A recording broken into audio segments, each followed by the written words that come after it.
Hello, it's Joe, and this is going to be my February wrap-up. In February, I participated in both the BookTube Games and Blackathon, and it's mostly due to those reasons that I read a total of 9 books, which for me is really good, so I was very happy with that. And I'm very excited to talk to you about all the books that I read. If you're sensitive to trigger warnings, I'm going to list all the trigger warnings for all these books in the description below, so be sure to check that out if that is relevant to you. However, I will say that I've just gone off my memory for those trigger warnings, and so it might not cover every single trigger warning, so I would definitely make sure to look those up yourself as well before diving into these books. But without further ado, let's talk about the books that I read in February. The first book that I read in the month of February is Girls of Paper and Fire by Natasha Ngan. I gave this book 4 stars. In this book, 8 paper girls are chosen every year to serve as the king's concubines. However, this year a 9th paper girl is chosen and her name is Lay. Lay is extremely not happy about being chosen to be a paper girl, which isn't unusual for paper girls. However, what is unusual is the fact that she actually means to do something about it. So this for me was a really refreshing and unique fantasy that I enjoyed quite a bit. I will say I found that it started off rather slowly. Things were happening, but I was kind of anticipating Lay's arrival at the palace, and that didn't come until several chapters into the book. So at first it did start off quite slow paced, however it did pick up once Lay arrived at the palace. And once she got there, I became a lot more invested in what was going on. At first I thought Lay was quite a boring main character, there was nothing about her that particularly made her stand out. However, that did change throughout the book, and I feel like her character progression is really good, and I definitely grew to appreciate her more. She was unapologetically herself, which I really admire. She was really brave and kind-hearted, but also had an underlying fierce determination, which I really loved. I thought the villain in this book, who is the king, I thought he was really compelling as a villain. I hated him and we were meant to hate him, so that was good. He was a genuinely vile person, and I personally felt a bit of the girls' terror when they were waiting to be chosen by him to have sex with them. So I felt a little bit of that terror, but I can't even imagine what it's like to actually live in that kind of terror. It must have been really horrible. I really enjoyed Lay's relationships with the other paper girls, who were actually far more developed than I was expecting. I was expecting them to be very much side characters. However, they all had their own personalities and were fleshed out really well, in my opinion. So I really enjoyed that aspect of it. The romance in this book is between 2 women, and I really enjoyed it personally. I would describe it as a bit of a slow burn, and it was a really good slow burn with a nice payoff. So if you're into that, then I would definitely recommend.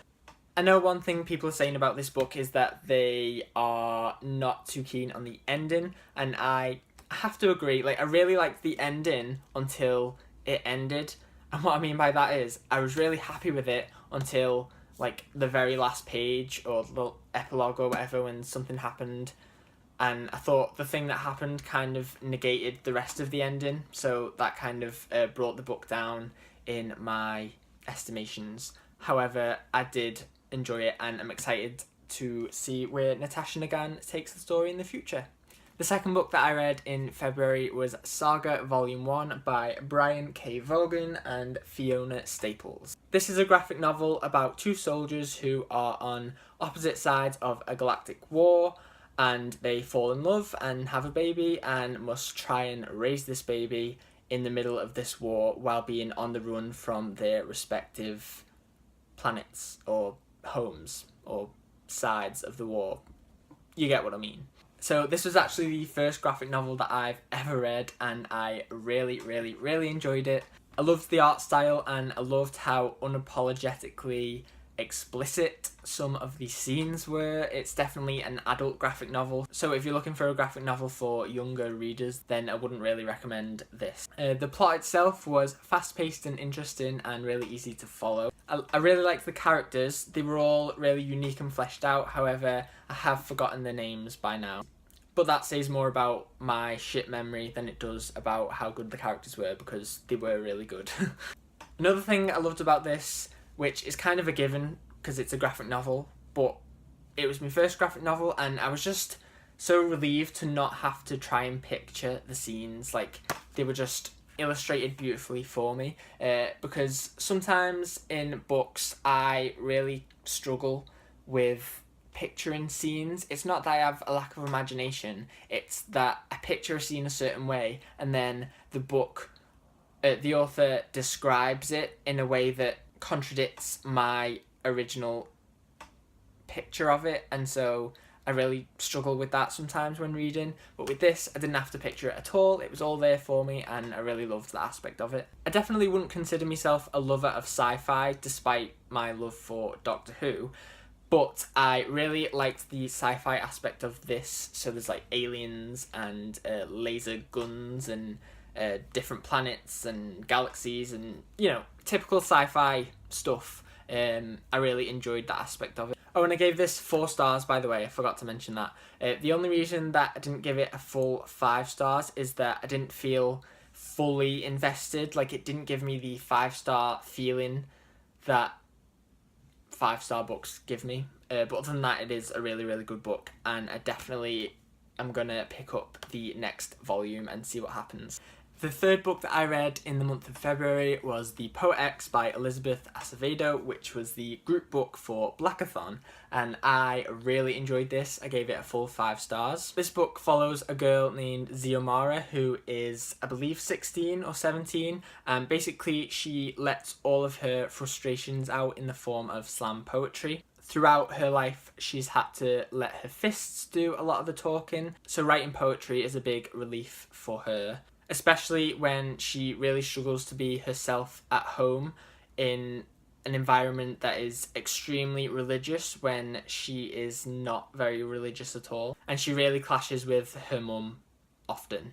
So this was another first for me because I'd never read a book written in verse before, so I wasn't expecting to love it as much as I did, but I really, really loved this. Like, I feel like this might be one of my all-time favourites, although I might just let the hype in my own mind simmer down before I actually, you know, say that as a concrete thing. But nonetheless, I really, really enjoyed it. So I'm not a big lover of poetry whatsoever, and so the poetry aspect of it is not something I feel like I can comment on in terms of like the structure of the poems and structure and form. That's to do with poetry, right? I don't know. Basically, I don't know shit about poetry, so I'm not going to comment on the actual poem aspect of the book. However, I will say that I really enjoyed that it was written in verse, because personally I love short chapters in novels, and this was essentially like 1-page or 2-page or 3-page chapters, but obviously they were like poems, and it got rid of a lot of the stuff that was really filler and kept everything that was interesting. And so I read this in like 1 day, I think. I just flew through it because of that reason. I thought Xiomara was a fantastic character to read from the perspective of. She had a very distinct voice, in my opinion, and was like consistent throughout while also growing as a person, which I really loved. Xiomara's burning passion, which is an accurate description for writing, it like really rubbed off on me and made me want to write again. I haven't since reading this book, but I've had the feeling a lot more than usual, and so I think I'm going to write again soon, and it's largely in part to this book and Xiomara's feelings for writing. I think my favourite aspect of the book was the character dynamics. I kind of really liked how Xiomara let certain sides of herself out for certain people. For example, with her boyfriend, whose name I can't remember, but with him she was really like gentle and soft. However, compare that to how she was around her twin brother. She was like really fierce and protective of him, and so I really liked that contrast because it's all different sides of her personality, and I enjoyed them all. Speaking of a twin, I would really love a book from his perspective because I was really interested in him and his story, but this is not about it. Xiomara's mother was really frustrating, and she was supposed to be, and there's something that she did in this book that really hurt my soul. It's a spoiler, so I can't say it, but like, there's something that she did that I personally would never be able to forgive, but like, she's not my mum, so whatever. I will say I thought the ending of this book, I will say I thought the ending of this book was quite rushed, but not like majorly, like it wasn't a major gripe, but it's kind of like the only thing that I have to say about this that is less than positive. So yeah, the ending is a bit rushed, but personally I was fine with it. The next book that I read in the month of February was If Beale Street Could Talk by James Baldwin. This is a very short, very quick book about a girl named Tish who is 16, I believe, or 17, or 19.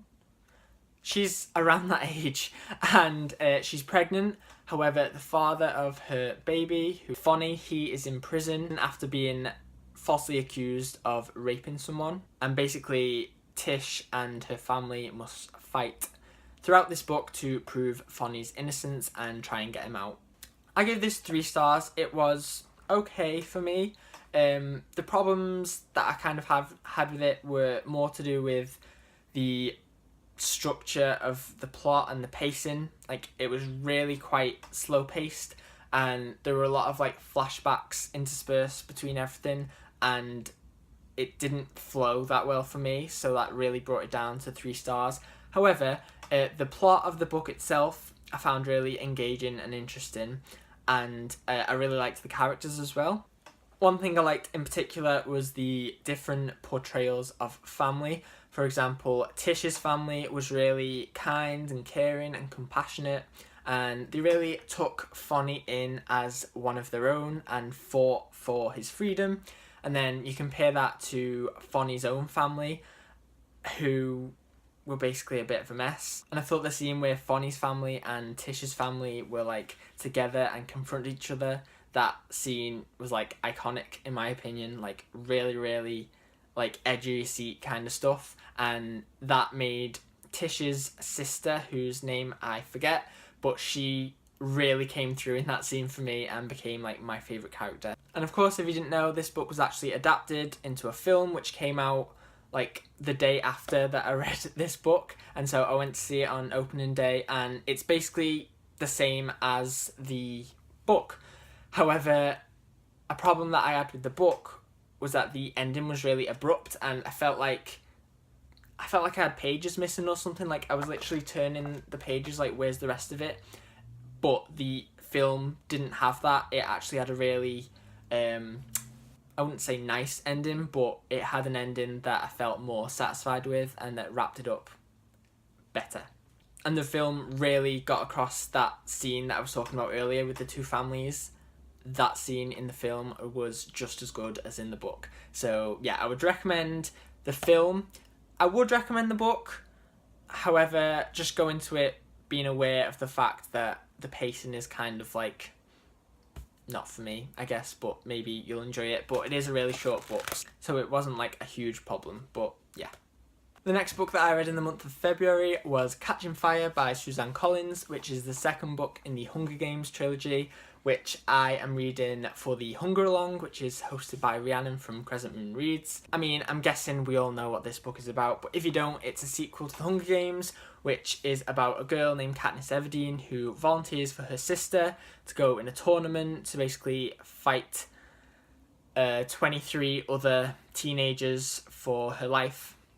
That really doesn't explain it well, but you probably know what the Hunger Games is about, so yeah. Anyway, this was a reread for me, and I remember this was my favourite of the trilogy when I first read them, and the second time I read them when I was younger. However, this time I still really enjoyed it, but I didn't enjoy it as much as my reread of the first book. Like, I found the first half of the book to drag quite a bit and I wasn't as interested, but then the second half of the book I was like really interested, and I thought that part should have been most of the book, but it wasn't, which is why I didn't enjoy it quite as much. I still gave it 5 stars because it was really good and I enjoyed the characters and the plot and the nostalgia aspect of it all, but like I say, I didn't enjoy it as much as the first book on this reread. And I did watch the live show that Rhiannon did on her channel with some other booktubers and thoroughly enjoyed that, so I would recommend checking that out. The next book that I read in the month of February was How Long Till Black Future Month by N.K. Jemisin, and I gave this book 3 stars. This is a collection of short stories in which the author examines modern society, put in fantastical and or sci-fi aspects and twists on modern problems, essentially, which doesn't sum it up exactly, but like that's the gist of it. Out of all the books that I read in February, this took the longest because it was very up and down for me. What I did was I gave a rating to each of the short stories individually and then got an average of all those to make my full rating for the book. Some of the short stories were absolutely incredible in my opinion, most notably one called The Narcomancer, which was by far my favourite, and if I could have given it more than 5 stars out of 5 then I would definitely do that. I noticed that the ones that are rated lowest tended to be the ones that were more sci-fi and had really complex writing and really unique structures, whereas the ones that I rated highly tended to be more plot focused and character driven. Yeah, this was a very up and down read for me, but if it sounds like something you'd be interested in, then I would definitely give it a go because, as I say, some of the short stories are incredible and I don't see how anyone could read this and not love at least a few of them, so yeah. The next book that I read in the month of February was Long Way Down by Jason Reynolds, which is another story written in verse that I've been wanting to read for quite some time now. I gave this 4 stars and I really enjoyed it. Basically, this book is mostly set in an elevator where a boy named Will, who has just witnessed his brother being shot, is going down in the elevator, and on each floor someone walks in and speaks to him. I won't really say any more than that because you need to read the book to fully understand the scope of what I mean there. However, I will say it's a really good format and I really enjoyed it. So yeah, I really enjoyed the concept of this book and I thought it was structured and paced really well. The only reason that I gave it 4 stars rather than 5 stars is I didn't really get the impact of the ending straight away and I had to look it up to understand it. And so that kind of brought it down a star, but like other than that it's really good and I would recommend it because it's a really quick read as well because it's written in verse and it's quite short. So if this sounds like something that would interest you, then I would definitely go for it. The second to last book that I read in the month of February was Kindred by Octavia E. Butler. This is apparently the first sci-fi written and published by a black woman, which made me really excited to read it. I gave it 4 stars as well. So basically it follows a woman named Dana who is living in 1976 and she wants to be like a writer.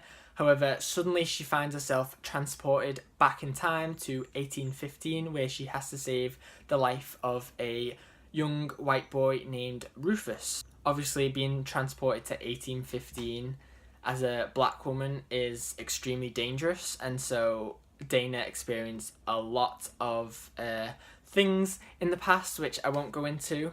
So I read this alongside listening to the audiobook and really enjoyed the audiobook as well, so I would recommend that. And basically going into it, I wasn't too sure how I would find the whole 2 timeline thing because usually that's not something that I enjoy. However, I did really enjoy the aspect of it. I thought Octavia Butler executed the 2 timeline situation really well. The main bulk of the story was set in the past timeline.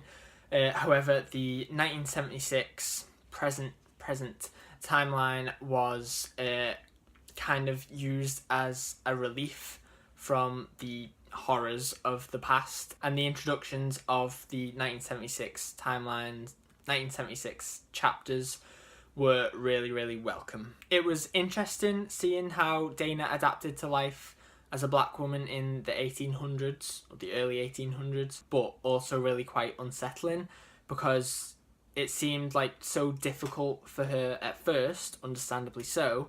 However, she almost got used to it, and seeing her get used to it was really, as I say, quite unsettling to read. I thought all the characters in this book were really well developed and felt real, even if I didn't like them.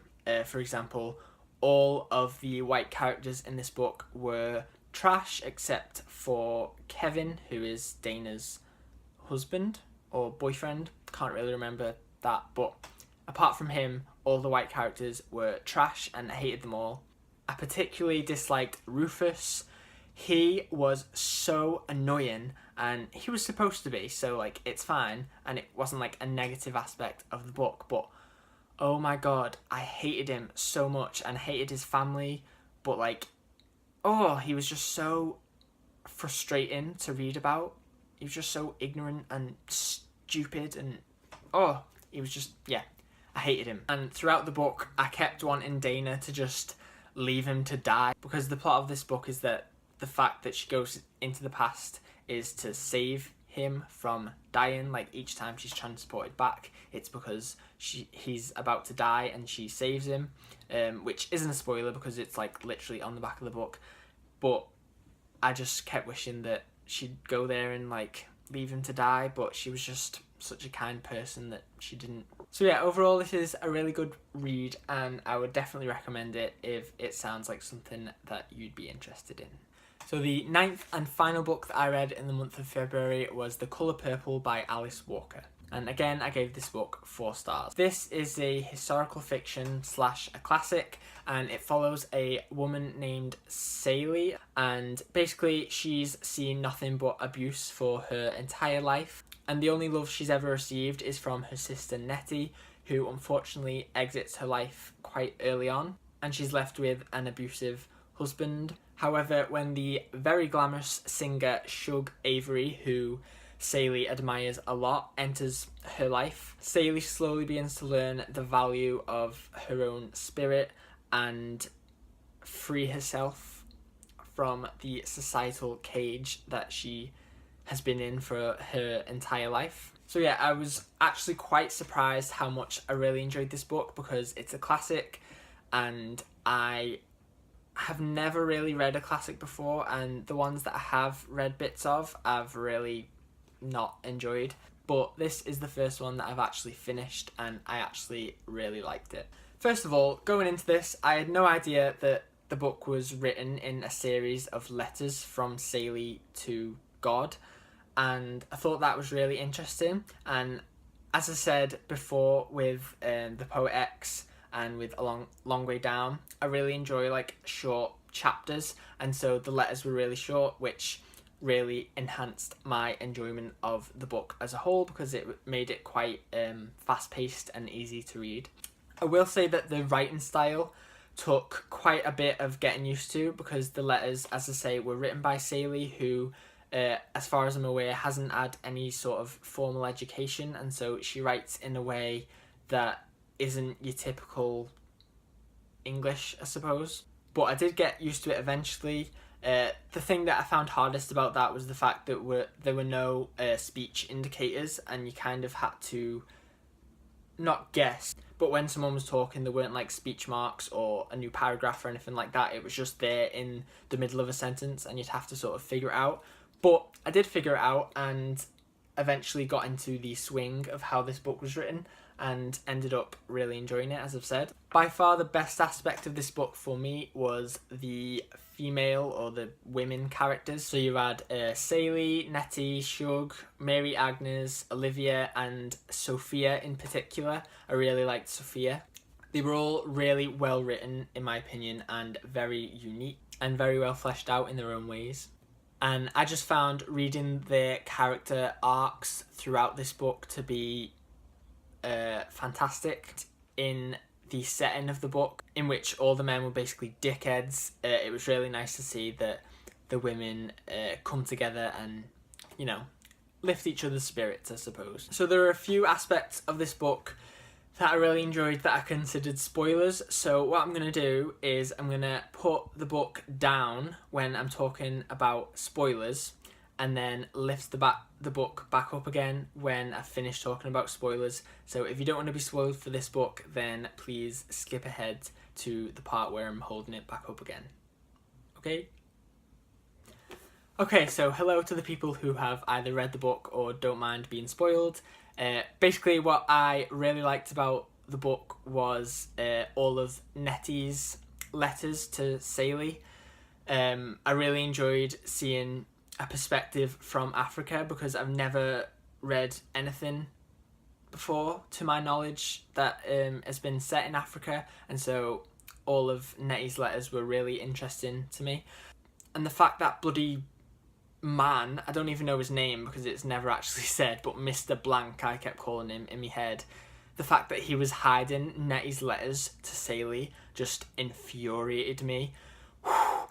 And I actually really wanted Saley to like kill him or something, but I'm kind of glad she didn't, because it would have, ruined her life, and she'd probably gone to prison for it. But like, he deserved to die, and I was not happy that like she forgave him in the end. But that's up to her. It's just not something that I could have done. Oh, and the way that the book made it seem like at the end that Nettie had been killed on the way back from Africa, like I was literally losing my mind, like, no, this cannot happen. So when she turned up with all the family at the end, I was just so relieved. And I'm so happy that the book ended in the way that it did, with the two sisters reuniting, because honestly that was just the cutest moment ever, and I teared up reading it, to be honest. So yeah, overall I really enjoyed this book, and I would definitely recommend it. It does hit on some very heavy topics, so just be aware of that when you go into it, but other than that, it is really, really good. So yeah, those are all the books that I read in the month of February. I hope that you enjoyed this video. If you did, make sure to give it a like or a thumbs up. And if you think you like more of my videos, then if you think you like more of my videos, then please subscribe below. All my social media links will be in the description. But other than that, thank you so much for watching. I hope you're having an amazing day. Goodbye.